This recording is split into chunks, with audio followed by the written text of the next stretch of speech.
आबासाहेब वीर सामाजिक पुरस्कार मला मिळणं हे माझं भाग्यच, केंद्रीय मंत्री नितीन गडकरी यांनी व्यक्त केलं मत।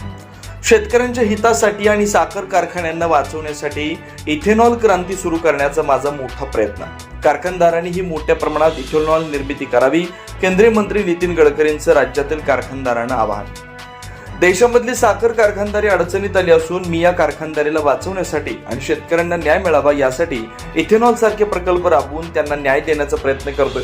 मात्र माझे प्रयत्न हे खडकावरून डोके आदळण्यासारखे आहेत। राज्यातील कारखानदारांनी पुढील काळात मोठ्या प्रमाणात इथेनॉलची निर्मिती करून स्वतःचे पेट्रोल पंप सुरू करून कारखान्याला सक्षम करावं। त्यातूनच कारखान्याचं आणि शेतकऱ्यांचं भलं होणार आहे असं मत केंद्रीय मंत्री नितीन गडकरी यांनी साताऱ्यातील किसान वीर सहकारी साखर कारखान्यावर आयोजित पुरस्कार वितरण कार्यक्रमात बोलताना व्यक्त केलं।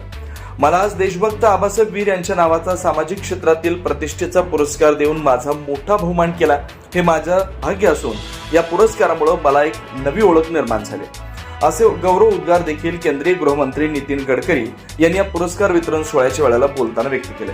या वेळेला सार्वजनिक बांधकाम मंत्री शिवेंद्रसिंहराजे भोसले, पुनर्वसन मंत्री मकरंद पाटील, खासदार उदयनराजे भोसले, खासदार नितीन काका पाटील, माजी विधान परिषद सभापती रामराजे नाईक निंबाळकर, माजी आमदार बाळासाहेब पाटील यांच्यासह विविध क्षेत्रातील मान्यवर मोठ्या संख्येने उपस्थित होते।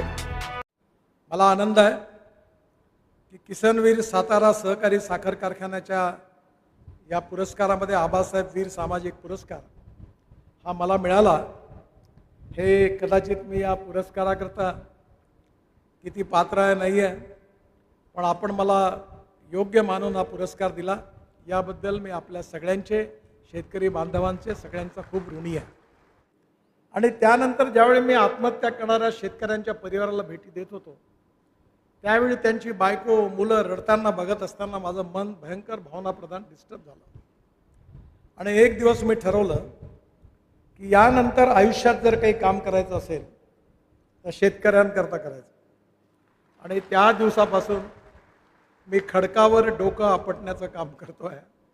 थोडंफार यश मिळालं आहे, पण हे यश मिळवणं खूप कठीण आहे।